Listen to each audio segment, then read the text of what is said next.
Dear student, ये हमारा last video है chapter number laws of motion का। ठीक है, तो इसमें हम थोड़े से न्यूमेरिकल्स जो हैं वो डिस्कस करेंगे और नेक्स्ट वीडियो जो मैं बनाऊंगी वो हमारे नेक्स्ट चैप्टर की होंगी। ठीक है, चैप्टर नंबर 6 की। तो इसमें हम स्टार्ट करते हैं एग्जाम्पल नंबर 1। तो एग्जाम्पल नंबर 1 में क्वेश्चन हमें गिवन है, determine the maximum acceleration of the train in which a box lying on the floor will remain stationary given that coefficient of static friction between the box and train's floor is 0.15 given g is equal to 10 metre per second square. तो इसमें क्या निकालना है हमें, determine the maximum acceleration of the train. तो इसमें हमें एक कोई ट्रेन है उसके मैक्सिमम एक्सेलरेशन को फाइंड आउट करना है। In which a box lying on the floor will remain stationary यानी कि आपकी कोई ट्रेन है, ठीक है, उस ट्रेन के अंदर कोई बॉक्स है, उस ट्रेन के अंदर कोई बॉक्स है और वो फ्लोर के ऊपर स्टेशनरी है, रेस्ट पोजीशन पे है। ठीक है, तो कोई भी जो ट्रेन है वो आपकी चल रही है। ठीक है, तो ट्रेन के अंदर कोई बॉक्स जो है फ्लोर के ऊपर रेस्ट पोजीशन पे है। स्टेशनरी का मतलब रेस्ट पोजीशन पे है। और इसमें हमें ठीक है, तो ये आपकी कोई ट्रेन है, ये ट्रेन आपकी मूव कर रही है। ठीक है, तो ये आपकी कोई भी ट्रेन है, ये ट्रेन आपकी जो है मूव कर रही है, ए एक्सेलरेशन से आपकी मूव कर रही है। फिर इसके फर्श के ऊपर, फ्लोर के ऊपर एक बॉक्स रखा हुआ है, बॉक्स जो है वो स्टेशनरी है आपका। और इसमें हमें क्या दिया है, given the coefficient of static friction between the box and the train floor. यानी कि ये जो बॉक्स है और ये जो ट्रेन का फ्लोर है, इनके बीच का जो कोफिशिएंट ऑफ स्टैटिक फ्रिक्शन है, यानी कि म्यू एस की वैल्यू आपको बताई गई है, वो म्यू एस की वैल्यू जो है 0.15 है। ठीक है, तो इसमें हमें क्या निकालना है, ट्रेन के एक्सेलरेशन की वैल्यू फाइंड आउट करनी है। ठीक है, क्वेश्चन आपको समझ में आ गया होगा कि कोई भी ट्रेन है वो आपकी मूव कर रही है ए एक्सेलरेशन से और ट्रेन के फर्श पे एक बॉक्स रखा हुआ है, ट्रेन के फ्लोर पे एक बॉक्स रखा हुआ है, वो बॉक्स आपका स्टेशनरी है। और बॉक्स और फ्लोर के बीच का कोफिशिएंट ऑफ स्टैटिक फ्रिक्शन आपको 0.15 गिवन है, तो आपको जो है वो एक्सेलरेशन यहाँ से फाइंड आउट करना है। तो सिंपल है इसमें। ठीक है, तो जो हमारा फ्रिक्शनल फोर्स होगा, ठीक है, हमें पता है जो फ्रिक्शनल फोर्स की वैल्यू होती है वो किसके बराबर होती है, म्यू इंटू आर के बराबर होती है।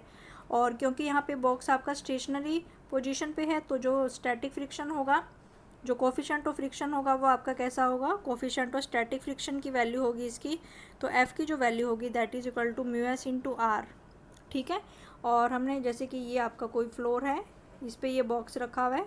ठीक है, तो इसका जो वेट होगा वो वर्टिकली डाउनवर्ड होगा और इसका जो नॉर्मल रिएक्शन होगा आर, वो वर्टिकली अपवर्ड होगा। ठीक है, तो हमें पता है कि जो फ्रिक्शनल फोर्स है एफ, वो किसके बराबर होता है, म्यू एस इंटू आर के बराबर होता है। और आर जो है वो किसके बराबर होता है, एम जी के बराबर होता है। तो यानी कि फ्रिक्शनल फोर्स हमारा क्या हो जाएगा, म्यू एस, और आर किसके बराबर है, एम इंटू जी, तो म्यू एस जो है वो एम इंटू जी के बराबर हो जाएगा। अब जो आपका ट्रेन का जो एक्सेलरेशन होगा, ठीक है, तो जो आपका फोर्स होगा that will be equal to the frictional force. तो ये जो फ्रिक्शनल फोर्स है इसकी वैल्यू किसके बराबर अगर हम पुट करें, ठीक है, तो ये ट्रेन का एक्सेलरेशन निकालने के लिए तो हम इसमें एफ़ की वैल्यू को, तो जो ट्रेन का एक्सेलरेशन है, बॉक्स का जो एक्सेलरेशन है that is due to the static friction of the force. ठीक है, जो आपका स्टैटिक फ्रिक्शन ऑफ फोर्स है उसके स्टैटिक फ्रिक्शन की वजह से जो आपके बॉक्स का एक्सेलरेशन है, ठीक है, तो वो हम यहाँ से निकाल सकते हैं। तो एफ़ जो होगा वो किसके बराबर होगा, F is equal to M into A. ठीक है, तो एफ़ जो होगा that is equal to M into A, क्योंकि जो बॉक्स का एक्सेलरेशन है वो भी किसकी वजह से है, वो आपका स्टैटिक फ्रिक्शन की वजह से है, तो उसकी जो वैल्यू आएगी that is equal to M A. ठीक है, तो अगर हम यहाँ पे लिखें तो फ्रिक्शनल फोर्स को हमने लिखा म्यू इंटू आर और आर को हमने लिखा एम इंटू जी, और ये स्टैटिक फ्रिक्शन था इसलिए हमने एस लिखा। तो ये जो फ्रिक्शनल फोर्स है ये हमें क्या प्रोवाइड कर रहा है, ये हमें एक्सेलरेशन प्रोवाइड कर रहा है। तो ये एक्सेलरेशन की जो वैल्यू होगी वो होगी आपकी एम ए, और this is equal to mu into M into G. ठीक है, तो एम से एम कैंसिल हो जाएगा आप, तो एक्सेलरेशन की जो वैल्यू आएगी, acceleration will be equal to mu S into जी।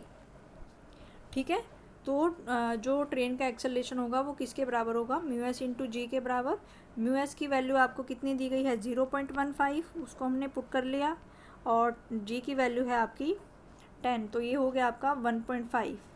तो एक्सेलेरेशन की जो वैल्यू आएगी वो आएगी आपकी 1.5 मीटर पर सेकेंड स्क्वायर। तो एक्सेलेरेशन की वैल्यू क्या आएगी 1.5 मीटर पर सेकेंड स्क्वायर। तो ये इसमें इम्पोर्टेंट क्वेश्चन है, ये 2 मार्क्स में या 3 मार्क्स में ये क्वेश्चन जो है हमेशा आपके एग्ज़ाम्स में आता है। 2 या 3 मार्क्स में ये क्वेश्चन आता है यहाँ पे, ठीक है। तो इसमें हमें क्या दिया गया था कि कोई भी जो ट्रेन है वो ए एक्सेलेरेशन से चल रही है, उसके फ्लोर पे एक बॉक्स रखा हुआ है, वो बॉक्स आपका स्टेशनरी है। तो फिर हमने देखा कि इसका जो वेट होगा वो वर्टिकली डाउनवर्ड होगा और जो इसका नॉर्मल रिएक्शन होगा वो आर होगा, ठीक है। और ये जो फ्रिक्शनल फोर्स है एफ, और ये जो ट्रेन का जो फिर एक्सेलेरेशन होगा, ट्रेन का जो एक्सेलेरेशन होगा वो किसकी वजह से होगा, स्टैटिक फ्रिक्शन की वजह से ये आपका एक्सेलेरेशन होगा, ठीक है। तो ये हमने इस क्वेश्चन में किया था, ट्रेन की एक्सेलेरेशन की वैल्यू जो है हमने यहाँ से फाइंड आउट की है। नेक्स्ट क्वेश्चन इसमें हम देखते हैं। Next question is the what is the acceleration of the block and trolley system shown in figure 3b26 से if the coefficient of kinetic friction between the trolley and the surface is 0.04, what is the tension in the string? Take G is equal to 10 meter per second square and neglect the mass of the string. तो इसमें क्या दिया गया है, what is the acceleration of block and trolley system? हमें acceleration निकालना है, किसका एक्सेलरेशन निकालना है, ब्लॉक एंड ट्रॉली सिस्टम का। फिगर में यहाँ पे ये हमें दिया गया है, ये आपकी कोई एक ट्रॉली है, ठीक है, और ये आपका एक ब्लॉक है, और दोनों जो हैं वो एक धागे के साथ में यानी कि एक स्ट्रिंग के साथ में कनेक्टेड हैं। जो आपकी ट्रॉली है और आपका जो ब्लॉक है वो आपके स्ट्रिंग यानी कि धागे के साथ में कनेक्टेड है, और ये आपकी पुली है, पुली के ऊपर से जो धागा आपका क्रॉस कर रहा है, ठीक है। तो यहाँ पे हमें निकालना है कि ये जो पूरा सिस्टम दिया गया है, ये ट्रॉली और जो ये ब्लॉक है ये आपके स्ट्रिंग के साथ में कनेक्टेड है, ये जो पूरा सिस्टम है, इस पूरे सिस्टम का हमें एक्सेलरेशन निकालना है। इस पूरे सिस्टम का हमें एक्सेलरेशन निकालना है, और हमें क्या क्या चीज़ें गिवन है, coefficient of kinetic friction between, हमें क्या गिवन है, coefficient of kinetic friction between trolley and surface is 0.04। Coefficient of kinetic friction between trolley and surface, तो ये ट्रॉली और सरफेस के बीच में जो काइनेटिक फ्रिक्शन है उसकी वैल्यू हमें गिवन है, ठीक है। तो ये आपकी ट्रॉली हो गई। जैसे ही आप ये वेट जो है इसको वर्टिकली डाउनवर्ड मूव कराने की कोशिश करेगा, तो ये जो ट्रॉली है ये आपकी राइट डायरेक्शन में मूव करेगी। तो राइट डायरेक्शन में मूव करने के लिए तो यहाँ पे कौन सा फ्रिक्शन होगा, यहाँ पे म्यू की जो वैल्यू आएगी वो किसकी आएगी, काइनेटिक फ्रिक्शन की वैल्यू आएगी, कोफिशिएंट ऑफ काइनेटिक फ्रिक्शन, ये वैल्यू आपको गिवन है इस ट्रॉली और फ्लोर के बीच में या सरफेस के बीच में, जहाँ पे ये टेबल या किसी भी सरफेस के ऊपर रखी हुई है उसके बीच का ये काइनेटिक फ्रिक्शन आपको गिवन है, ठीक है।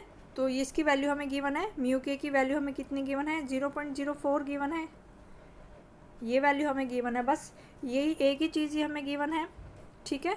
और जी की वैल्यू जो अप्रोक्सीमेटली हम यहाँ पे 9.8 की जगह क्या एज्यूम करेंगे, 10 मीटर पर सेकेंड एज्यूम करेंगे। Neglect the mass of the string, कि जो स्ट्रिंग का मास है उसको भी हमें निगलेक्ट करना है। तो इसका हमें फाइंड आउट करना है, ठीक है। तो इस वाले फिगर का हमें ये जो पूरा सिस्टम हमें दिया गया है, इस ट्रॉली और वेट का जो सिस्टम है पूरा, ये हमें फाइंड आउट करना है। यहाँ पे इस पूरे सिस्टम का एक्सेलरेशन हमें फाइंड आउट करना है, और हमें सिर्फ किसकी वैल्यू गिवन है, हमें सिर्फ म्यू के की वैल्यू गिवन है। यहाँ पे म्यू के की वैल्यू जो गिवन है वो आपको 0.04 गिवन है, ठीक है। वो म्यू के क्या है कि ये जो ट्रॉली और ये जो सरफेस है इसके बीच का काइनेटिक फ्रिक्शन यहाँ पे गिवन है। और इस फिगर में हमें क्या चीज़ दी गई है कि ये जो ब्लॉक है, ये जो ब्लॉक है, ठीक है, ये जो ब्लॉक है, इस ब्लॉक का जो मास है वो हमें कितना दिया गया है, 3 किलोग्राम इसका मास हमें दिया गया है। ब्लॉक का जो मास है ये हमें किस चीज़ का मास गिवन है, ब्लॉक का मास हमें जो है वो 3 किलोग्राम है ब्लॉक का मास। और हमें इसमें क्या चीज़ गिवन है कि ये जो आपकी ट्रॉली है, ये जो आपकी ट्रॉली है, ठीक है, ये जो आपकी ट्रॉली है, ट्रॉली का जो वेट है वो हमें कितना गिवन है, ट्रॉली का जो मास हमें गिवन है, ट्रॉली का जो मास हमें गिवन है वो हमें कितना दिया गया है, 20 किलोग्राम, ठीक है। और ये जो ब्लॉक का मास है ये हमें कितना दिया गया है, 3 किलोग्राम, यानी कि 3 किलोग्राम हमें गिवन है। तो अब हम इसमें क्या लगाएंगे, second equation, Newton second law हम इसमें लगाएंगे। और न्यूटन सेकंड लॉ ऑफ के हम इसमें इक्वेशन लगाएंगे, उसमें हम F = ma वाला कनेक्टेड मोशंस के लिए हम ये वाली इक्वेशंस लगाते हैं, ठीक है। और फिर हम इसमें देखते हैं कि एक फोर्स जो होता है वो आपका लेफ़्ट साइड में होता है, एक आपका राइट साइड में होता है, ठीक है। तो ये हम देखेंगे आपका। तो इसमें हम ये डायग्राम हमें गिवन है। तो जैसे हम देख रहे हैं यहाँ पे, ठीक है, तो ये जो आपका मान लो ये आपकी ट्रॉली है, ठीक है। ये जो आपकी ट्रॉली है, इसको अगर हम लिखें, ये ट्रॉली जो है ये आपकी 20 किलोग्राम की है, 20 किलोग्राम की है ये ट्रॉली, ठीक है। और इसके साथ में आपने यहाँ पे एक ब्लॉक लगाया हुआ है, और वो जो ब्लॉक है वो आपका 3 किलोग्राम का है। तो अगर पहले हम ब्लॉक की बात कर ले, तो ये जो आपका ब्लॉक है ये 3 किलोग्राम का है। तो हमें पता है कि जो ब्लॉक होता है हमेशा उसका वेट जो होता है वो वर्टिकली डाउनवर्ड होता है, तो इसका वेट जो होगा mg वो नीचे की तरफ होगा, ठीक है। W = mg, इसका जो वेट है वो नीचे की तरफ होगा, और इसके साथ में धागा बंधा हुआ है, तो धागे में जो टेंशन T होगी वो ऊपर की तरफ होगी, क्योंकि यहाँ पे धागे के साथ ही आपका बंधा हुआ है। तो इसको अगर हम ध्यान से देखें, यहाँ पे क्या चीज़ हमें समझाई गई है, यहाँ पे हमें बताया गया है कि कोई भी जो ये ब्लॉक है आपका, इस वाले ब्लॉक का जो मास है वो आपका 3 किलोग्राम का है, तो इसका जो वेट होगा mg वो नीचे की तरफ होगा। और क्योंकि ये धागे के साथ में कनेक्टेड है, तो धागे की जो टेंशन होगी T वो आपकी अपवर्ड डायरेक्शन में होगी। तो mg किसके बराबर हो जाएगा, 3 × 9.8। तो 3 × 9.8 या अप्रोक्सीमेटली कितना आएगा, 30। अगर हम g की वैल्यू को यहाँ पे 10 लिया गया है, तो ये 3 × 10 कितना आएगा, 30 न्यूटन, ठीक है। तो 3 × 10 जो आएगा ये आपका 30 न्यूटन आएगा। यानी कि यहाँ पे जो ब्लॉक है, ब्लॉक का जो वेट है, ठीक है, 30 न्यूटन ब्लॉक का जो वेट है वो नीचे की तरफ एक्टिंग वर्टिकली डाउनवर्ड है, और जो स्ट्रिंग में टेंशन लग रही है, खिंचाव जो स्ट्रिंग में आ रहा है, टेंशन वो ऊपर की तरफ है। तो ये हमने देखा कि ये आपके ब्लॉक पे 2 फोर्स लग रहे हैं, ब्लॉक पे जो है 2 फोर्स लग रहे हैं, और पूरे सिस्टम का, क्योंकि स्ट्रिंग का मास निगलेक्ट है, तो पूरे सिस्टम का जो एक्सेलरेशन होगा वो a एक्सेलरेशन होगा। यानी कि ये हमने सपोज किया है कि ये जो ब्लॉक है इसका एक्सेलरेशन भी a होगा, और ये जो आपकी ट्रॉली है इसका एक्सेलरेशन भी a होगा, क्योंकि कंबाइंड सिस्टम में यहाँ पे मास ऑफ द स्ट्रिंग जो है वो आपकी मास जो है इसका निग्लिजिबल है, इसीलिए हमारी जो एक्सेलरेशन होगा वो दोनों का सेम एक्सेलरेशन होगा। तो दोनों का हमने एक्सेलरेशन सेम माना है यहाँ पे, ठीक है। ऐसे ही हम ट्रॉली पे देख रहे हैं, ठीक है। तो यहाँ पे सरफेस पे आपकी ये ट्रॉली रखी हुई थी, ठीक है। तो जैसे ही आप ये ब्लॉक आपका नीचे की तरफ मूव करता है, तो ट्रॉली जो है ये आपकी इधर चलने लगती है। जैसे ही ये ब्लॉक आपका नीचे की तरफ मूव करेगा, तो ट्रॉली जो है वो इधर की तरफ चलने लगेगी। तो ट्रॉली जो है वो इधर की तरफ चलने लगेगी, यानी कि ट्रॉली में जो टेंशन होगी वो इस साइड होगी, और जो आपका फ्रिक्शनल फोर्स होगा वो हमेशा आपका अपोजिट डायरेक्शन में होता है। तो काइनेटिक फ्रिक्शन जो होगा हमेशा वो अपोजिट डायरेक्शन में होगा, ठीक है। और इस ट्रॉली का जो वो वेट है वो कितना है आपका, 20 किलोग्राम इस ट्रॉली का वेट है, ठीक है। तो ये डायग्राम आई होप सभी को समझ में आ गया होगा। तो इसमें हमें क्या दिया गया था, तो इसमें हमें ये गिवन था कि यहाँ पे हमारी ट्रॉली रखी हुई है, ठीक है, 20 किलोग्राम की, और यहाँ पे हमारा एक ब्लॉक है 3 किलोग्राम का। तो जैसे ही ब्लॉक जो है वो नीचे मूव करता है, तो ये ट्रॉली जो है इधर की तरफ आपकी मूव करती है। तो फिर हमने देखा कि ब्लॉक पे जो है 2 फोर्स लगे हुए, फिर हमने देखा कि ब्लॉक का जो भार है वो 30 न्यूटन नीचे की तरफ है, और इसकी जो टेंशन है वो ऊपर की तरफ है। फिर ऐसे ही हमने देखा कि ट्रॉली पे जो आपकी टेंशन है वो इस तरफ है, और इसका जो काइनेटिक फ्रिक्शन है F की, जो हमेशा अपोजिट टू द मोशन होता है। तो हमने देखा कि जो ट्रॉली पे भी 2 फोर्स लग रहे हैं, और यानी कि ये ट्रॉली पे भी 2 फोर्स लग रहे हैं, और ये आपके ब्लॉक पे भी 2 फोर्स लग रहे हैं। तो अब हम इसकी इक्वेशन ऑफ मोशन लिखेंगे। तो पहले हम किसके लिए लिखेंगे, पहले हम ट्रॉली के लिए लिख लेते हैं। तो ट्रॉली पे 2 फोर्स लग रहे हैं, तो ट्रॉली आपकी मान लो ये है, तो ट्रॉली पे जो है इधर आपकी टेंशन लग रही है, और इधर आपका काइनेटिक फ्रिक्शन लग रहा है F के, और इसका जो मास है वो कितना है 20 किलोग्राम, और एक्सेलरेशन कितना है a। तो इसमें हम कौन सी इक्वेशन लगाएंगे, equation of motion F = ma ये हम लगाएंगे। लेकिन इस पे 2 फोर्स लग रहे हैं T, और इधर लग रहा है F के, यानी कि राइट साइड में टेंशन इन द स्ट्रिंग है और लेफ्ट साइड में काइनेटिक फ्रिक्शन है, लेकिन फिर भी ये आपका राइट डायरेक्शन में मूव कर रहा है, तो यानी कि जो टी वाला फोर्स है वो आपका बड़ा है। तो एफ की जगह क्या हो जाएगा, इफेक्टिव फोर्स जो यहाँ पे आएगा वो किसके बराबर आएगा, टी माइनस एफ के, और वो किसके बराबर आएगा, एम कितना है 20, और एक्सेलेरेशन जो है उसकी वैल्यू हमें निकालनी है। तो जो फर्स्ट इक्वेशन हो गई ट्रॉली के लिए वो आ गई आपकी टी माइनस एफ के इज इक्वल टू 20A। ठीक है, तो ये आपकी आ गई फर्स्ट इक्वेशन। ऐसे ही हम फिर ब्लॉक के लिए लिखेंगे, तो यहाँ पे हमें सेकंड इक्वेशन ऑफ मोशन लगानी है, F is equal to M A. तो जो इफेक्टिव फोर्स होगा वो होगा आपका, क्योंकि टी बड़ा है, क्योंकि राइट साइड में आपका ब्लॉक जा रहा है, तो टी माइनस एफ के लिखेंगे और ये आपका 20A के बराबर होगा। ऐसे ही हम ब्लॉक के लिए लिखेंगे, तो जो ब्लॉक पे है, ब्लॉक पे भी आपके दो फोर्स लग रहे हैं। इस पर हमने, जिसका वेट था 3 किलोग्राम, यानी कि इसका जो भार है, वेट है 30 न्यूटन ऊपर की तरफ है, और टेंशन इन द स्ट्रिंग जो है वो ऊपर की तरफ है। इसका जो भार है वो 3 किलोग्राम का था, और हमने देखा कि इसका जो एक्सेलेरेशन है वो भी आपका ए है। तो हमने देखा कि ब्लॉक पे भी दो फोर्स हैं, 30 न्यूटन नीचे की तरफ और टी ऊपर की तरफ, फिर भी ये ब्लॉक आपका कहाँ जा रहा है, ये नीचे की तरफ जा रहा है। इसका मतलब जो 30 न्यूटन वाला फोर्स है वो आपका बड़ा है।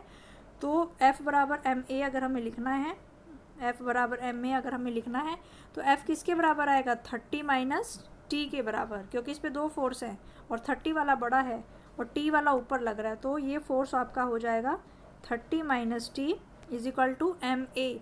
एम कितना है यहाँ पे, 3 किलोग्राम है, एम है यहाँ पे 3, और एक्सेलेरेशन की वैल्यू हमें फाइंड आउट करनी है। तो ये इक्वेशन हमने लिख लिया है। ठीक है, 30 minus T is equal to 3A। और दूसरी इक्वेशन हमने लिखी थी एफ टी माइनस एफ के। दूसरी इक्वेशन हमने क्या, इससे पहले वाली इक्वेशन हमने कौन सी लिखी थी, टी माइनस एफ के इज इक्वल टू 20A।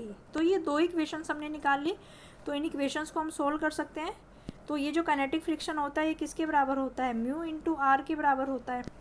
जो आपका काइनेटिक फ्रिक्शन होता है ये किसके बराबर होता है, म्यू, अगर हम यहाँ पे देखें कि ये जो आपका एफ के है, ये काइनेटिक फ्रिक्शन है, ये किसके बराबर होगा, म्यू इंटू आर, और म्यू कौन सा होगा, ये काइनेटिक फ्रिक्शन, और आर किसके बराबर है, आर जो है वो आपका एम जी के बराबर है। तो ये आपका हो जाएगा म्यू के इंटू एम जी। तो एम की वैल्यू भी आपको गिवन है। ये काइनेटिक फ्रिक्शन ट्रॉली के लिए था, ट्रॉली का मास जो है यहाँ पे 20 है, और म्यू के की वैल्यू आपको यहाँ पे 0.04 गिवन थी। म्यू के की वैल्यू आपको गिवन है 0.04, ट्रॉली का जो वेट है वो 20 है, और जी की वैल्यू जो है वो 10 है। तो यहाँ से इसको सॉल्व करके हम किसकी वैल्यू निकालेंगे, एफ के की जो वैल्यू इसको सॉल्व करके आएगी वो आपकी 8 न्यूटन आएगी। ठीक है, काइनेटिक फ्रिक्शन की जो वैल्यू है वो 8 न्यूटन आएगी। तो यहाँ से हमारे पास दो इक्वेशंस आ गई फिर। ठीक है, तो फर्स्ट इक्वेशन जो है वो आपके पास ये आ गई T minus 8 is equal to 20A, और दूसरी आ गई आपकी 30 minus T is equal to 3A। तो दोनों को आप अपने आप से सॉल्व करोगे, मैथमेटिकली इसको सॉल्व करोगे, दोनों इक्वेशंस को ऐड करेंगे तो टी वाला फैक्टर आपका कैंसिल हो जाएगा और ए की जो वैल्यू आएगी, ठीक है, तो हमारे पास यहाँ पे जो ए की वैल्यू आएगी that will be equal to 22/23 is equal to 0.96 metre per second square. तो ये आपके एक्सेलेरेशन की वैल्यू आएगी। दो इक्वेशंस आ गई, टी से टी कैंसिल हो जाएगा आपका, तो एक्सेलेरेशन की वैल्यू आपके पास आएगी 0.96 मीटर पर सेकेंड स्क्वायर। ठीक है, और इसमें हमें और क्या पूछा है इसमें, एक तो हमें एक्सेलेरेशन की वैल्यू पूछी है कि what is the acceleration of the block and trolley system, कि ये जो ब्लॉक का और ये जो ट्रॉली का सिस्टम दिया गया था जो कि आपके स्ट्रिंग के साथ में कनेक्टेड है, ये ब्लॉक आपका ऐसे मूव कर रहा है, ट्रॉली आपकी ऐसे मूव कर रही है विद एन एक्सेलेरेशन ए। तो ये हमें निकालना था। और दूसरी चीज़ हमसे क्या पूछी गई है, what is the tension in the string, यानी कि स्ट्रिंग में कितनी टेंशन है। तो एक्सेलेरेशन की वैल्यू तो हमने निकाल ली, तो किसी भी इक्वेशन में हम पुट कर सकते हैं। तो इस इक्वेशन में भी पुट ए की वैल्यू पुट करके, या इस इक्वेशन में भी ए की वैल्यू पुट करके हम क्या निकाल सकते हैं, टी की वैल्यू को फाइंड आउट कर सकते हैं। ठीक है, तो ये भी आपको अपने आप से करना है। तो जो टी की वैल्यू आएगी वो आपकी इस इक्वेशन में पुट करके टी की जो वैल्यू आपकी आएगी 27.2 न्यूटन, यानी कि इस कंबाइंड ट्रॉली और ब्लॉक के सिस्टम में, ये जो आपका ट्रॉली और ब्लॉक का सिस्टम था, ठीक है, ये जो आपके कनेक्टेड थे आपस में, इनके जो एक्सेलेरेशन की वैल्यू है वो आपकी 0.96 मीटर पर सेकेंड स्क्वायर आई है, और यहाँ से जो टेंशन की वैल्यू है वो कितनी आई है आपकी 27.2 न्यूटन। ठीक है, तो ये क्वेश्चन जो है बहुत आपको ध्यान से करना है, ये इंपॉर्टेंट क्वेश्चंस हैं और इस टाइप के जो क्वेश्चंस हैं ये आपके कंपटीशन में भी आते हैं और ये आपके एग्ज़ाम में भी आते हैं। तो ये क्वेश्चन आपका इम्पोर्टेंट था। नेक्स्ट इसमें जो एग्जाम्पल गिवन है दैट इज़ एग्जाम्पल नंबर 5। ठीक है, a mass of 4 kilogram rest on a horizontal plane, the plane is gradually inclined until an angle theta is equal to 15 degree with the horizontal and the mass just begins to slide. What is the coefficient of static friction between the block and the surface?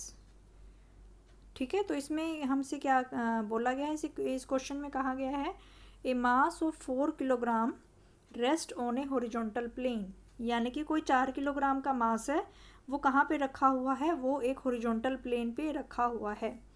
ऐसे horizontal plane पे कोई भी जो मास है 4 kilogram का, तो ये आपका हॉरिजॉन्टल प्लेन होता है, इस पर कोई मास 4 किलोग्राम का रखा गया है। इसके बाद फिर क्या कहा है, the plane is gradually inclined until an angle theta is equal to 15 degree with the horizontal and mass just begin to slide। तो उसने कहा है कि जैसे ही आपका हॉरिजॉन्टल सरफेस पे कोई मास है, हॉरिजॉन्टल सरफेस पे कोई जो मास था, ये जो हॉरिजॉन्टल सरफेस पे कोई भी मास आपका 4 किलोग्राम का रखा हुआ था, फिर उसने कहा कि जैसे ही आप इसको इंक्लाइंड कर देते हो, यानी कि जैसे ही आप इसको इंक्लाइंड सरफेस पे, यानी कि थीटा, जैसे ही इसका थीटा जो है वो 15 डिग्री हो जाता है, तो ये जो ब्लॉक है ये आपका नीचे स्लाइड करना स्टार्ट कर देता है। ठीक है, तो ये इसमें बताया गया है कि the plane is gradually inclined, जैसे ही आप वो हॉरिजॉन्टल प्लेन को धीरे धीरे एंगल पे उठाते हो और जैसे ही एंगल की वैल्यू 15 डिग्री होती है तो मास जस्ट बिगिन टू स्लाइड, तो उसके ऊपर जो रखा हुआ जो मास है वो आपका नीचे स्लाइड करना स्टार्ट कर देता है। तो इसमें हमें फिर बताना क्या है, इस क्वेश्चन में हमें क्या फाइंड आउट करना है, what is the coefficient of static friction between the block and the surface, कि ब्लॉक एंड सरफेस के बीच में जो आपका स्टैटिक फ्रिक्शन होगा वो कितना होगा, ये हमें फाइंड आउट करना है। ठीक है, तो हमें पता है कि जो ऐसा एंगल जिस पे हमने पढ़ा था, इसमें एक तो हमने एंगल ऑफ फ्रिक्शन के बारे में पढ़ा था कि जो आपका एंगल ऑफ फ्रिक्शन होता है वो थीटा जो होता है, इसमें हमने पढ़ा था कि जो थीटा जो होता है वो आपका एंगल ऑफ फ्रिक्शन होता है। और एक हमने पढ़ा था अल्फ़ा, कि जो अल्फ़ा होता है वो आपका एंगल ऑफ रिपोज होता है। अल्फ़ा को हमने क्या पढ़ा था कि जो एंगल अल्फ़ा है वो आपका किसके बराबर होता है, एंगल ऑफ रिपोज के बराबर होता है, यानी कि ये इंक्लाइंड प्लेन का ऐसा एंगल होता है जिसके ऊपर रखा हुआ ब्लॉक जो है वो नीचे स्लाइड करना स्टार्ट कर देता है। ये हमने एंगल ऑफ रिपोज में पढ़ा था। ठीक है, तो इसका मतलब कि यहाँ पे हमें एंगल ऑफ रिपोज की वैल्यू कितनी गिवन है, इसकी वैल्यू हमें कितनी गिवन है, 15 डिग्री गिवन है। ठीक है, तो यहाँ पे फिर हमने रिलेशन निकाला था कि म्यू के बीच में और अल्फ़ा के बीच में क्या रिलेशन होगा, तो हमने ये रिलेशन निकाला था कि जो म्यू होता है वो किसके बराबर होता है, mu is equal to tangent alpha के बराबर होता है, mu is equal to tan alpha. तो ये हमने फाइंड आउट किया था, तो यही हमें पूछा गया है। तो यहाँ पे हमें जो एंगल ऑफ रिपोज की वैल्यू गिवन है कि theta is equal to 15 degree पे वो जो इसके ऊपर जो इंक्लाइंड सब प्लेन के ऊपर ये जो आपका ऑब्जेक्ट है ये नीचे मूव करना स्टार्ट कर देता है, यानी कि इसकी वैल्यू हमें जो है 15 डिग्री गिवन है और ये आपका फिर किसके बराबर आ जाएगा, टेंजेंट ऑफ 15 डिग्री के बराबर। और इसकी टेंजेंट 15 की वैल्यू आपकी होती है 0.27। ठीक है, इसका मतलब कि जो हमारे स्टैटिक फ्रिक्शन की वैल्यू होगी, coefficient of static friction between the block and surface, तो ये जो ब्लॉक है और ये जो सरफेस है, ये ब्लॉक है और ये जो सरफेस है, इसके बीच में जो कोफिशिएंट ऑफ स्टैटिक फ्रिक्शन होगा उसकी वैल्यू 0.27 होगी। तो ये क्वेश्चन सिंपल था आपका। तो ये क्वेश्चन में सिंपल हमें कौन सा फॉर्मूला लगाना है, mu is equal to tangent alpha, और alpha is the angle of repose, और रिपोज आपका ऐसा एंगल होता है जहाँ पे इंक्लाइंड सरफेस के ऊपर रखा हुआ ऑब्जेक्ट जो है वो नीचे स्लाइड करना स्टार्ट कर देता है। तो ये क्वेश्चन भी आपका 1 मार्क्स में 2 मार्क्स में आ सकता है। Next question is the a mass of 20 kilogram, example number 6 है ये। A mass of 200 kilogram is placed on a rough inclined plane of 30 degree, angle 30 degree. If coefficient of limiting friction is 1 by root 3, find the least forces in Newton acting parallel to the plane to keep the mass from sliding down and to move the masses up the plane. तो ये question भी important है. इस question में हमें क्या दिया गया है? इस क्वेश्चन में हमें दिया गया है कि कोई एक मास है, उस एक मास जो है वो 200 किलोग्राम का है, 200 किलोग्राम का कोई मास है, और वो कहाँ पे रखा हुआ है? वो एक इंक्लाइंड प्लेन पे रखा हुआ है, और इंक्लाइंड प्लेन का जो एंगल है वो 30 डिग्री का है. ठीक है, इंक्लाइंड प्लेन पे कोई मास है 200 किलोग्राम का, उसके ऊपर वो मास रखा हुआ है, और इंक्लाइंड प्लेन का जो एंगल है वो 30 डिग्री का एंगल इसमें गिवन है. और फिर हमें क्या दिया है? कोफिशिएंट ऑफ लिमिटिंग फ्रिक्शन जो है 1/3 है. कोफिशिएंट ऑफ लिमिटिंग फ्रिक्शन की जो वैल्यू है, म्यू की वैल्यू जो है, कोफिशिएंट ऑफ लिमिटिंग फ्रिक्शन का मतलब म्यू की वैल्यू जो है वो आपको 1/√3 यहाँ पे गिवन है. तो इसमें हमें बताना क्या है? Find the forces in newton. हमें फोर्स निकालनी है, हमें फोर्स की वैल्यू न्यूटन में निकालनी है. ठीक है, acting parallel to the plane. तो हमें दो कंडीशन दी गई हैं. पहली कंडीशन हमें बताई गई है to keep the masses from sliding down and to move the masses up the plane. ठीक है, तो पहली कंडीशन हमें क्या निकालनी है? To keep the masses from sliding down, यानी कि इंक्लाइंड प्लेन पे अगर मास जो है वो नीचे की तरफ स्लाइड करेंगे तो हमें कितना फोर्स लगाना पड़ेगा? अगर इंक्लाइंड प्लेन पे मास आपके ऊपर की तरफ मूव करानी है तो आपको कितना फोर्स लगाना पड़ेगा. तो थोड़ा सा पहले मैं क्वेश्चन का आइडिया आपको बता देती हूँ कि इस तरीके का कोई इंक्लाइंड प्लेन आपको गिवन है, इसका जो एंगल है वो आपको 30 डिग्री का गिवन है, और यहाँ पे कोई मास आपका रखा गया है, उसका मास जो है वो 200 किलोग्राम है यहाँ पे. ठीक है, तो उसने कहा है कि अगर ये बॉडी आपकी नीचे स्लाइड कर रही है, ठीक है, अगर ये बॉडी आपकी नीचे स्लाइड कर रही है तो इसको नीचे स्लाइड कराने के लिए कितना फोर्स लगाना पड़ेगा, और अगर यही बॉडी को आप ऊपर ले जाना चाहते हो, इसको इंक्लाइंड प्लेन के ऊपर ले जाना चाहते हो, तो कितना फोर्स जो है वो आपको लगाना पड़ेगा.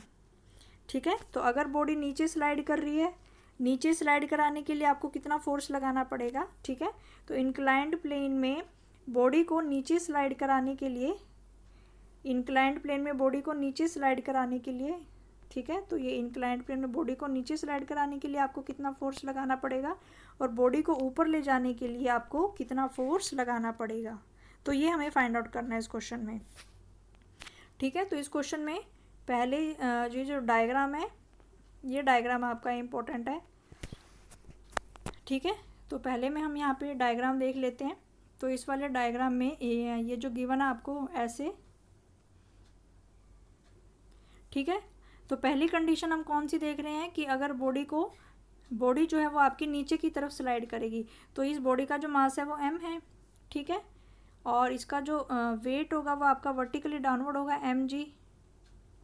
ठीक है, और इसका जो नॉर्मल रिएक्शन होगा r, वो नॉर्मल टू द सरफेस होता है हमेशा, आपको पता है.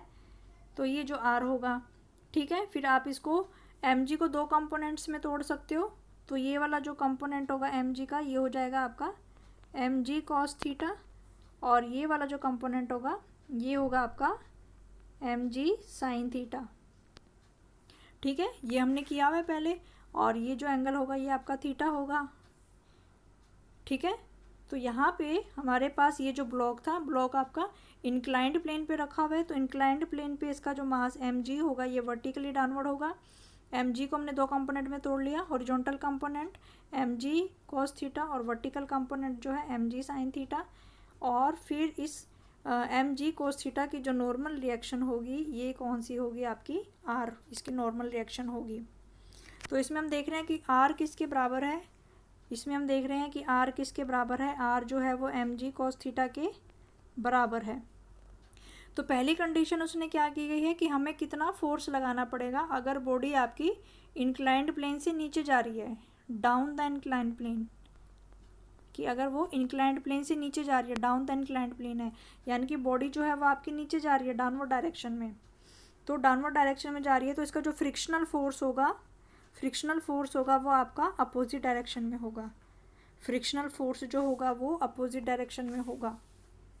ठीक है, तो इसमें ध्यान से देखो, तो ये जो ब्लॉक है, ठीक है, इस ब्लॉक पे नीचे की तरफ एक फोर्स लग रहा है mg साइन थीटा और ऊपर की तरफ एक फोर्स लग रहा है F। ठीक है, तो अगर मैं इसको ऐसे कर दूं, इसको सिंप्लीफाई कर दूं यहाँ से, तो हमारे पास दो फोर्स बचे इस ब्लॉक के ऊपर। ठीक है, तो यहाँ से जो फोर्स आपका लग रहा है नीचे की तरफ, ये लग रहा है आपका mg साइन थीटा, और इसके अपोजिट डायरेक्शन में जो फोर्स लग रहा है वो आपका फ्रिक्शनल फोर्स लग रहा है, और फिर भी ये जो है ये आपका नीचे की तरफ जा रहा है। तो इसका मतलब फिर हमें कितना फोर्स लगाना पड़ेगा इस पर, तो ये फोर्स किसके बराबर होगा, mg sign theta minus F is the force of friction. तो टोटल फोर्स आपका कितना हो जाएगा, mg साइन थीटा जो है डाउनवर्ड फोर्स है और फ्रिक्शनल फोर्स जो है इसके अपोजिट है, लेकिन फिर भी बॉडी जो है वो नीचे डाउन स्लाइड कर रही है, बॉडी जो है वो आपकी नीचे स्लाइड कर रही है। तो इसका मतलब जो mg साइन थीटा वाला फैक्टर होगा ये आपका बड़ा होगा। तो जो हमारे पास फोर्स आएगा, F की वैल्यू आएगी, वो किसके बराबर होगी, F की जो वैल्यू होगी mg sign theta minus F के बराबर होगी। ठीक है, तो यहाँ से जो हमारे पास फोर्स की वैल्यू आएगी कि हमें कितना फोर्स लगाना पड़ेगा, तो ये होगा mg sign theta minus frictional force, mg sign theta minus frictional force. और जो फ्रिक्शनल फोर्स होता है वो किसके बराबर है, frictional force mu into R के बराबर होता है। फ्रिक्शनल फोर्स जो होता है म्यू इंटू आर के बराबर होता है। और अभी हमने देखा यहाँ पे आर जो था वो किसके बराबर था, आर जो है वो mg कोस थीटा के बराबर है। आर जो है वो आपका mg कॉस थीटा के बराबर है इस कंडीशन में। तो यहाँ पे हमें म्यू की वैल्यू गिवन है, आर की वैल्यू गिवन है, जी की वैल्यू गिवन है, थीटा की वैल्यू गिवन है। तो ये सारी वैल्यूज़ हम यहाँ से फाइंड आउट कर सकते हैं। तो यहाँ से हम फोर्स की वैल्यू निकाल सकते हैं। तो फोर्स की वैल्यू हमारी हो जाएगी mg sign theta minus F, और F की जगह हम क्या लिखेंगे, म्यू mg कॉस थीटा। तो ये सारी वैल्यूज़ को पुट करके हम फोर्स की वैल्यू को निकाल सकते हैं। ठीक है, तो यहाँ पे हमने ये वाला किया है। ठीक है, तो इस वाले केस में ये जो देखो R की जो वैल्यू है ये किसके बराबर है, R की जो वैल्यू है वो, हम इस वाले केस की बात कर रहे हैं, R की जो वैल्यू है वो mg कॉस थीटा के बराबर है। ठीक है, तो यहाँ पे जो आपका फोर्स आएगा कि बॉडी अगर नीचे स्लाइड कर रही है तो जो फोर्स की वैल्यू आएगी वो आएगी आपकी mg sign theta minus F के, और F के जो होता है आपका म्यू इंटू आर, और R जो होता है वो mg कॉस थीटा के बराबर है। तो थीटा की वैल्यू हमें यहाँ पे कितनी गिवन है, थीटा की वैल्यू यहाँ पे हमें, थीटा की वैल्यू क्वेश्चन में आपको है कितनी गिवन है, मास जो ब्लॉक का दिया है वो 200 किलोग्राम है, और थीटा की वैल्यू जो है वो आपकी 30 डिग्री है। ठीक है, तो यहाँ से फिर हमने निकाल लिया कि जो मास है वो 200 किलोग्राम है, थीटा की वैल्यू 30 डिग्री है, और म्यू की वैल्यू जो है 1/√3 है। तो आर की वैल्यू जो है वो mg कॉस थीटा के बराबर है। ठीक है, क्योंकि यहाँ पे हमने देखा कि जो आर की वैल्यू है इस ब्लॉक पे, ये आर ऐसे ऊपर की तरफ है और mg कॉस थीटा जो है ये नीचे की तरफ है। तो ये वाले कंपोनेंट जो आपके बैलेंस है, तो हम इसकी वैल्यू को फाइंड आउट कर लेते हैं यहाँ से। ठीक है, तो फोर्स की म्यू आर के बराबर होता है आपका फोर्स ऑफ फ्रिक्शन। तो आर की जगह हमने mg कोस थीटा पुट कर दिया। तो म्यू की वैल्यू है 1/√3, m की वैल्यू है 200, 200, g की वैल्यू है 9.8, और यहाँ पे cos 30। तो cos 30 की जो वैल्यू होती है, cos 30 की वैल्यू होती है आपकी √3/2। तो यहाँ से जो हमारे फ्रिक्शन फोर्स की वैल्यू आ जाएगी, तो फ्रिक्शनल फोर्स की वैल्यू आ जाएगी हमारी 980 न्यूटन। फ्रिक्शनल फोर्स की वैल्यू आपकी कितनी आ जाएगी, 980 न्यूटन। ठीक है, तो यहाँ से फिर हम इसकी वैल्यू को फाइंड आउट कर लेते हैं। हमने निकाल लिया कि जो आपका फ्रिक्शनल फोर्स है, फ्रिक्शनल फोर्स आपका 980 न्यूटन है। अब हमें किसकी वैल्यू निकालनी है, mg साइन थीटा की वैल्यू निकालनी है। इस फ्रिक्शनल फोर्स की वैल्यू को हमने फाइंड आउट कर लिया है। फ्रिक्शनल फोर्स आपका किसके बराबर था, म्यू इंटू आर, और हमें पता है म्यू किसके बराबर था, mg कॉस थीटा के बराबर। तो म्यू की वैल्यू 1/√3, m की वैल्यू 200, g की वैल्यू 9.8, cos 30 √3/2। तो इन सारी वैल्यूज़ को पुट करके फ्रिक्शनल फोर्स की वैल्यू हमने 980 न्यूटन यहाँ से निकाल ली है। अब हमें क्या निकालना है, हमें mg साइन थीटा की वैल्यू निकालनी है, क्योंकि फोर्स हमारा किसके बराबर है, फोर्स हमारा है mg sign theta minus frictional force, और फ्रिक्शनल फोर्स की वैल्यू अभी हमने कितनी निकाली है 980 न्यूटन।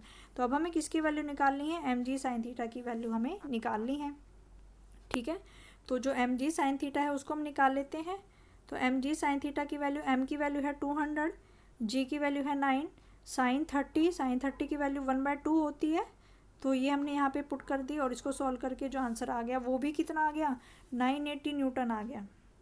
ठीक है, यानी कि ये जो इंक्लाइंड प्लेन पे हमारी ये बॉडी थी, इस पे जो नीचे की तरफ का जो फोर्स लग रहा था वो कितना था आपका एम जी साइन थीटा, और एम जी साइन थीटा की वैल्यू भी हमने कितनी निकाली है, कितनी आ रही है सोल्व करके 980 न्यूटन आ रही है।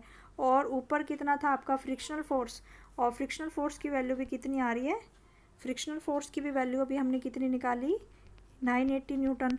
और टोटल फोर्स हमने निकाला, टोटल फोर्स जो आएगा क्योंकि बॉडी आपकी स्लाइडिंग डाउन है तो वो किसके बराबर है, M G sine theta minus frictional force. तो एम जी साइन थीटा की वैल्यू भी कितनी निकाली आपने 980, और फ्रिक्शनल फोर्स की वैल्यू भी आपने कितनी निकाली 980। तो दोनों को माइनस करके आंसर कितना आएगा 0। ठीक है, तो दोनों को सोल्व करके यानी कि एम जी साइन थीटा में से अगर हम f को माइनस करें तो f की वैल्यू हमारे पास कितनी आ रही है 0। इसका मतलब कि अगर बॉडी आपके नीचे स्लाइडिंग कर रही है तो आपको कोई भी अप्लाइड फोर्स लगाने की ज़रूरत नहीं है, अप्लाइड फोर्स लगाने की ज़रूरत नहीं है। ठीक है, तो ये इसमें दिया गया था कि हमारी इसकी जो फोर्स की वैल्यू है कि अगर बॉडी हमारी इंक्लाइंड प्लेन से नीचे जो है वो मूव कर रही है तो उस पर कितना हमें एक्सटर्नल फोर्स लगाना पड़ेगा, the least force required to keep the body, वो हमारा जो लीस्ट फोर्स होगा जो हमारा M G sine theta minus F के बराबर आ रहा था वो हमारा 0 आ रहा है। ठीक है, तो फर्स्ट केस में हमारे जो फोर्स की वैल्यू है कि अगर हमारे पास इंक्लाइंड प्लेन में बॉडी नीचे स्लाइड कर रही है तो टोटल फोर्स हमारा कितना होगा, टोटल फोर्स की वैल्यू हमारी कितनी आ रही है 0 आ रही है। अब हमें इसकी सेकंड कंडीशन दी गई है, तो सेकंड कंडीशन में हमें क्या दिया गया है, सेकंड कंडीशन में हमें पूछा गया है व्हाट इज़ द, तो सेकंड कंडीशन में हमें पूछा गया है to move the mass up the plane, यानी कि ये अगर आपका इंक्लाइंड प्लेन है और ये जो ब्लॉक है ये आपको ऊपर लेके जाना है, अप द प्लेन लेके जाना है, तो आपको टोटल फोर्स कितना लगाना पड़ेगा। ठीक है, तो इसमें भी हम देख लेते हैं कि ये हमारा इंक्लाइंड प्लेन है और ये हमारा मास है, तो इसका ये वाला एंगल जो है ये थीटा है, तो इसका ये जो मास होगा ये एम जी के बराबर होगा, ये इसकी नॉर्मल रिएक्शन आर होगी, ये मास का हॉरिजॉन्टल कंपोनेंट होगा आपका एम जी कॉस थीटा, और ये इसका वर्टिकल कंपोनेंट होगा एम जी साइन थीटा। ठीक है, इसके बाद अब हमें ये प्लेन कहाँ पे लेके जाना है, अब हमें ये ब्लॉक कहाँ पे लेके जाना है, अप द प्लेन, यानी कि ये हमें अप लेके जाना है। पहले तो डाउन लेके जा रहे थे हम, लेकिन अब ये हमें ऊपर की तरफ लेके जाना है, अप लेके जाना है। तो इसका मतलब हमें जो फोर्स लगाना पड़ेगा वो ऊपर की तरफ लगाना पड़ेगा, हमें जो फोर्स लगाना पड़ेगा वो ऊपर की तरफ लगाना पड़ेगा इसको ले जाने के लिए। तो क्योंकि ये जो ब्लॉक है ये आपका ऊपर की तरफ जा रहा है, अप ले जाने के लिए अब ये जो ब्लॉक जाएगा ये ऊपर की तरफ जाएगा, यानी कि हमें इसको ऊपर ले जाने के लिए फोर्स लगाना पड़ेगा। तो अब हम देखेंगे कि जो फ्रिक्शनल फोर्स होगा वो कौन सी डायरेक्शन में होगा। तो क्योंकि ब्लॉक हमारा ऊपर की तरफ जा रहा है तो फ्रिक्शनल फोर्स आपका इस डायरेक्शन में होगा, तो ये आपका फ्रिक्शनल फोर्स होगा F। ठीक है, तो अब हम देख रहे हैं कि ब्लॉक को हमें ऊपर लेके जाना था, तो ब्लॉक को ऊपर ले जाने के लिए हम ये जो एक्सटर्नल फोर्स लगाएंगे F ये ऊपर की तरफ होगा, और ये जो F है ये किसके बराबर होगा, M G sine theta plus F के बराबर, क्योंकि दोनों सेम डायरेक्शन में हैं। तो इस डायग्राम को बहुत ध्यान से देखो। ठीक है, क्योंकि इसमें हमें जो ब्लॉक है उसको ऊपर लेके जाना है, और ऊपर लेके जाने के लिए हमें एक एक्सटर्नल फोर्स F लगाना पड़ेगा, तो वो जो फोर्स होगा, और क्योंकि ब्लॉक आपका ऊपर की तरफ जा रहा है तो फ्रिक्शनल फोर्स जो होगा उसकी अपोजिट डायरेक्शन में होगा, फ्रिक्शनल फोर्स जो है अपोजिट डायरेक्शन में होगा। तो हम देख रहे हैं कि जो एम जी साइन थीटा और जो F है फ्रिक्शनल फोर्स है ये दोनों आपके सेम डायरेक्शन में हैं। तो अब हम देख रहे हैं कि जो F की वैल्यू होगी, तो अगर मैं यहाँ पे थोड़ा सिंप्लीफाइड बना दूँ तो हम देख रहे हैं कि ये जो ब्लॉक था इस पर एम जी साइन थीटा तो है नीचे की तरफ लग रहा है, और इसको ऊपर ले जाने के लिए हमने जो फोर्स F लगाया वो ऊपर की तरफ लग रहा है, और जो फ्रिक्शनल फोर्स है वो भी आपका इस डायरेक्शन में लग रहा है। तो टोटल फोर्स आपका किसके बराबर आएगा? टोटल फोर्स जो होगा वो किसके बराबर होगा? mg sign theta plus F के बराबर होगा। जो टोटल फोर्स होगा वो mg sign theta plus F के बराबर होगा। तो mg साइन थीटा की वैल्यू भी हमने निकाल रखी है 980 और फ्रिक्शनल फोर्स की वैल्यू भी हमने निकाल रखी है 980। ठीक है, तो पुट इसको सॉल्व करके जो हमारा आंसर आ जाएगा वो टोटल फोर्स की वैल्यू हम यहाँ पे निकाल लेंगे। ठीक है, कि अगर हमें अप द प्लेन लेके जाना था, प्लेन के ऊपर लेके जाना था, तो हमें कितने फोर्स की ज़रूरत पड़ी? 980 plus 980 is equal to 960 newton. तो ये क्वेश्चन था हमारा इसमें। ठीक है, तो ये क्वेश्चन हमने इसमें सॉल्व किया था कि कोई भी जो बॉडी है वो आपकी मास है, इंक्लाइंड प्लेन पे आपका कोई, इस इंक्लाइंड प्लेन पे आपका कोई भी मास रखा हुआ है, अगर वो नीचे स्लाइड कर रहा है तो फ्रिक्शनल फोर्स जो होगा वो इस डायरेक्शन में होगा। अगर ये ब्लॉक है, आप इसको अप डायरेक्शन में लेके जाना चाहते हो तो जो आपका फ्रिक्शनल फोर्स होगा वो इस डायरेक्शन में होगा। तो इसमें हमने दोनों को माइनस किया था क्योंकि दोनों अपोजिट डायरेक्शन में थे, और इसमें हमने दोनों को प्लस किया है क्योंकि दोनों आपके सेम डायरेक्शन में हैं। तो आई होप सभी को ये वाला न्यूमेरिकल बहुत अच्छे से समझ में आ गया होगा।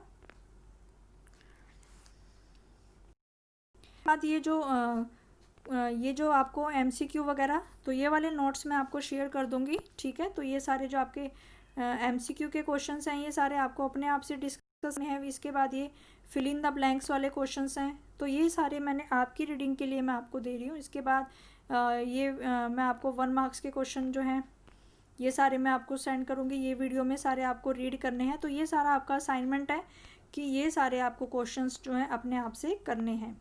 इसके बाद फिर ये सर्कुलर मोशन के क्वेश्चंस आपको गिवन है, तो ये सारे क्वेश्चंस आपको रिवाइज करने हैं। ठीक है, तो यहाँ तक। इसके बाद ये फिर 1 मार्क्स वाले क्वेश्चंस हैं, इसके बाद ये सर्कुलर मोशंस वाले क्वेश्चंस हैं और ये शॉर्ट आंसर क्वेश्चंस हैं। ठीक है, तो ये आपका असाइनमेंट है। ये यहाँ तक ये सारे क्वेश्चंस जो हैं ये आपको अपने आप से प्रैक्टिस करने हैं। तो ये आज हमारा लास्ट वीडियो था। ठीक है, चैप्टर नंबर 5 जो हमारा लॉज ऑफ मोशन चल रहा है उसका ये लास्ट वीडियो था। तो ये असाइनमेंट जो है 1 मार्क्स वाले क्वेश्चंस, MCQ 2 मार्क्स वाले क्वेश्चंस, ये सभी स्टूडेंट्स को अपने आप से करने हैं। और अगर किसी का कोई भी डाउट होगा वो मुझसे किसी भी टाइम पूछ सकते हैं। तो जब तक आप अपने आप से रीडिंग नहीं करेंगे, जब तक आप अपने आप से प्रैक्टिस नहीं करेंगे, तब तक आप अच्छे से इनको ये क्वेश्चंस में जितनी प्रैक्टिस करोगे उतना ही आपके लिए अच्छा है। Thank you.